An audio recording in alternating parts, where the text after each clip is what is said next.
ওই এত পরিমাণ গান জানে, সারা দিন যদি ওর গান শোনো ওর গান শেষ হবে না।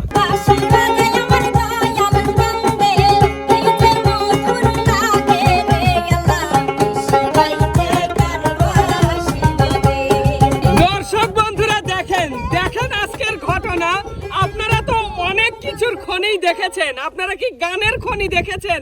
এই যে দেখেন আপনাদের সামনে স্বয়ং দাঁড়িয়ে আছে গানের খনি, সেই আমাদের আশামণি। হ্যাঁ সাগর, উস্তাদ কথাটা ঠিকই বলিস, গানের খনি।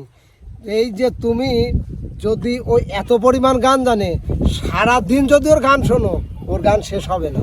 সেই জন্যই তো উস্তাদ বলি গানের খনি। হ্যাঁ, হ্যাঁ। এখন কথা হলো কি উস্তাদ, হ্যাঁ। সেই গানের খনি থেকে আমরা আরেকটা গান শুনতে চাই। হ্যাঁ হ্যাঁ, অবশ্যই অবশ্যই। আশামণি, আরেকটা গান তাহলে দর্শকদের শোনাও। জি ভাইয়া।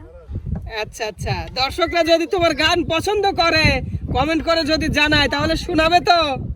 অবশ্যই ভাইয়া। হ্যাঁ, তাহলে আর গানের না খনি নাম হলো কেন? গান তো অবশ্যই শোনাবে। আচ্ছা আচ্ছা মামা। আর একটা বিষয় কি, মামা মানে যে গান বলতে বলতেছে সেটাই বলতেছে, এটাই তো ভালো, আরো ভালো মানে লাগতেছে মামা। ফোনে ধরলেই চলে। জি মামা, তাহলে আমরা একটা গান শুনি মামা। ঠিক আছে, ওস্তাদ হ্যাঁ। আর দেরি করব না।